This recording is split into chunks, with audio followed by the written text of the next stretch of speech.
Well, hello there, welcome back to IVATOPIA's Let's Play of the Banner Saga. This is episode 48, and me, as Rook, have left with Juno, who we just met up with.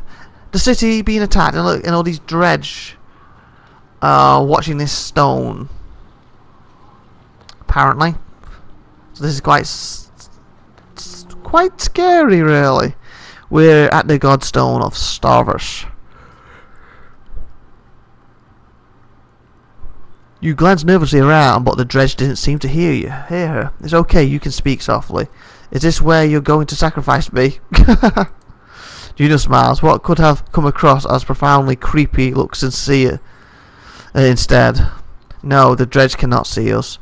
To be more precise, they can see us, but I've convinced them to be unconcerned. I can understand your apprehension, no. Juno waits patiently for your reply. Who are you? What are we doing out here? Why are we surrounded by dredge? Why did you pick me? Who are you? I wish we had time for proper introductions. My name is Juno.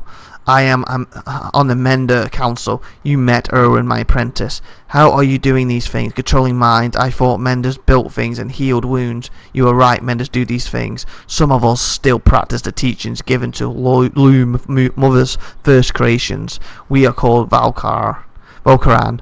I believe I am the only one who can influence other minds. Then why not take control of Balwin? I learned the talent to heal minds, not control them. Though even some Valkyrie have trouble believing this. Taking control of Balwin, it is the difference between convincing a child to sit still and telling a starving bear to stop being hungry. Okay. Truth is, we rarely are matched for the Sundren anymore. Our advantage is that we can train more Valkyrie. It also is our weakness. The Valkyrie pass on and lose their knowledge, while the Sundren simply grow older and more powerful. Balon is both immortal and beyond my influence to a point.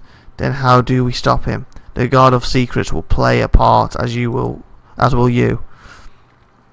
Juno waits patiently for your reply. What are we doing out? Oh, beauty again. Yeah. What are we doing out here? Do you know the gods Starverans? Few know this stone exists, even among those who have lived their whole lives in Brusagard. Wow. Diggle, whatever, deals in fortune. Starvers taught men the value of trade in a different way. He showed them it has consequences. Two sides of the same coin.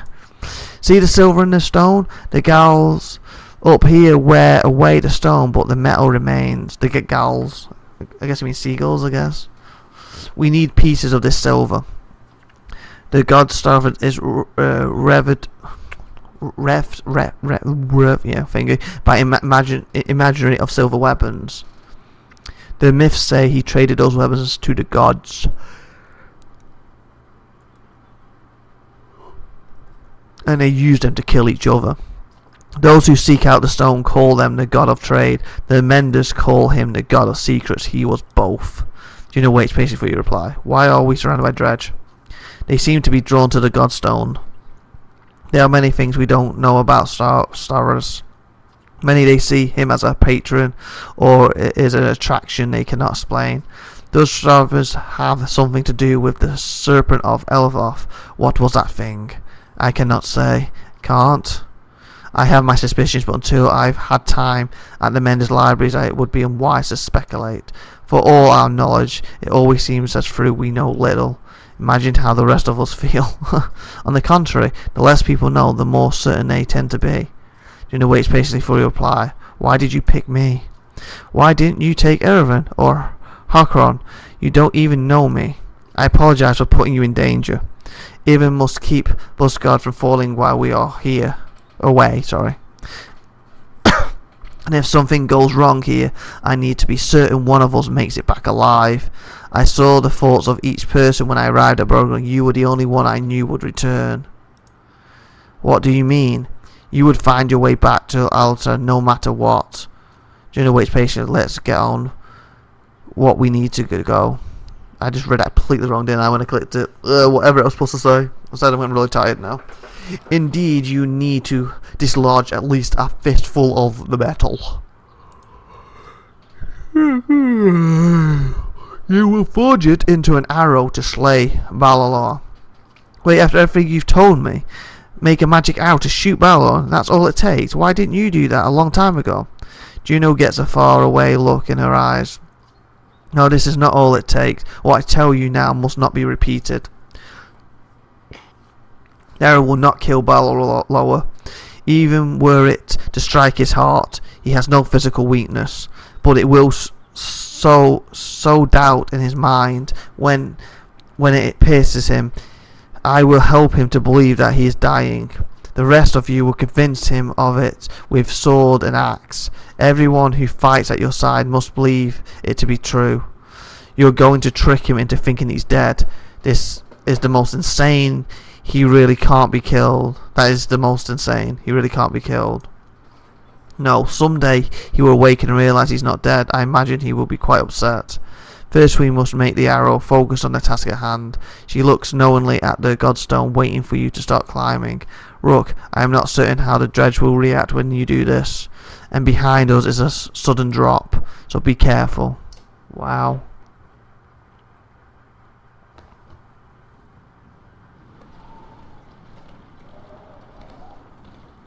Hopefully they won't react. You know, sudden drop and all.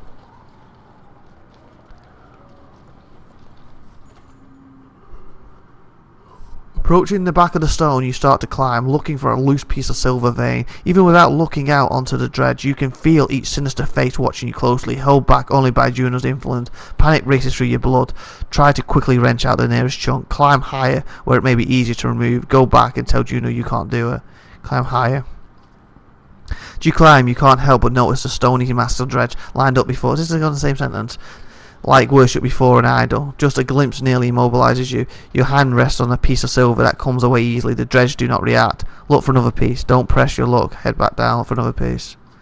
While you're here, you glance quickly around to see if there's any more low-hanging fruit. You're able to pry away another smaller piece of silver ore before your nerves give out. You nimbly descend to where Juno is waiting. We're done, she says. As you walk back through the dredge, the heads turn in unison to follow. The dread that lingers and the shaking in your hands does not subside for hours. We got it though. Goldstones. Well, that's starfish, whatever. Achievement. You approach the gates of Bozagon. Again, relieved that they're still standing. It looks like they took a beating while you were gone. Alta rushes to your side and throws her arms around you once you crept through the gates. Juno smiles at the reunion, tells you, take this time with your daughter, find a smith who can fashion an arrow from that silver. I have other things to which I must attend, but meet me on the walls when you are done. Wow. That's awesome. So I guess crafters. To the crafters we go. It takes a while, but you finally find someone willing to craft an arrow for you. He eyes you suspiciously when you show him the silver, but shakes his head and gets started. Alta watches the smith's fire reflecting in her distant stare. I talked with Elvin a long time while you were gone. He told me a lot about Juno. Is she really as powerful as he said? Certainly seems that way. It was hard to tell. Maybe too powerful. Certainly seems that way. That might be the most luck we've had so far. Dad, I think I know what's going to happen now. An arrow. She's going to make you shoot Balon, isn't she? I don't know for sure. Come on. Who else is going to do it? Ava? Also, I know where this is going. You're afraid of me dying. This isn't like before. We can't run this time. That's not what let me do it. It's not an option. I'll think about it. What? Why not? Because you think I'll get hurt? What do you do when Balon comes straight for the person holding the only thing that can destroy him? Let me speak. Everything's changed. I could feel so long ago. I'm not asking because I'm afraid of losing you. I'm not afraid of anything anymore. Let me do it because you know I'm a better shot. I have a better chance of puncturing his armor. We only have one shot. I'm not a child anymore. I'm not just some girl. I'm your daughter. I can do this. For once, let me decide what happens to me. No, you can do it. Take the arrow. Fudge.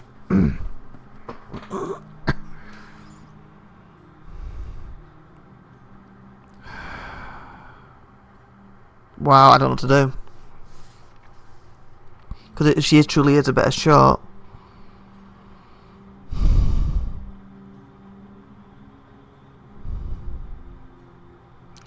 I know you can do this. Take the arrow. I'm sorry, Elsa. No. I don't know what to do. Fudge. I keep trying to put everyone in front, defend everybody, and I've lost that many people. Maybe this is the time where I actually put my trust in her. Take the arrow. Okay, we're doing it. She smiles and takes your hand in hers. We'll survive this. I know we will. You sit by her side silent until the smith finishes his work. Hope this is the right thing. Oh boy.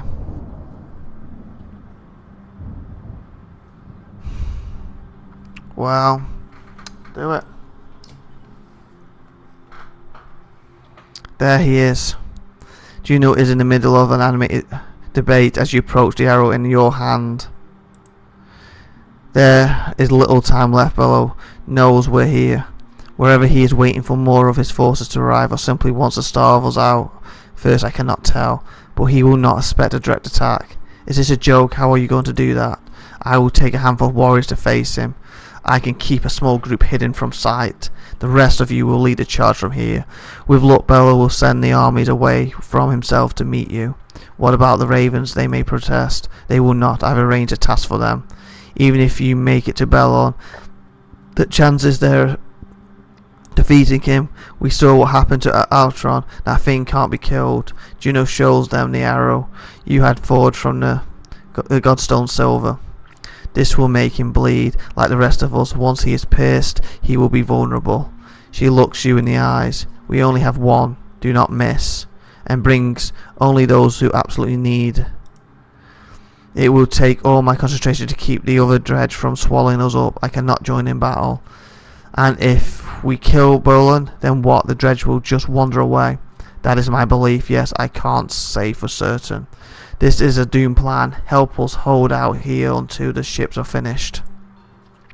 And then what? Bolin will hound our every step, all the way to Azraburg, where I am certain more Sundra will await.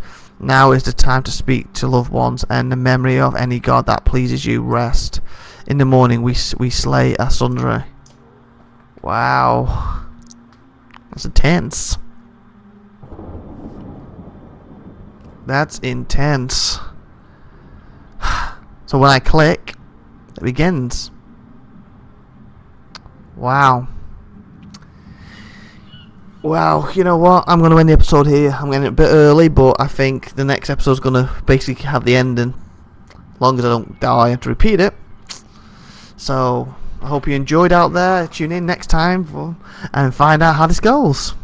And obviously she didn't mention that, you know, my daughter was supposed to be doing it. Did she just? That Alta or whatever her name is. So I guess she doesn't know yet. So this could end up messing the plan up, but I hope it doesn't. Anyway, like, subscribe, that good stuff. This is IVATOPIA saying bye everybody. Bye, take care, and see you next time. Bye bye.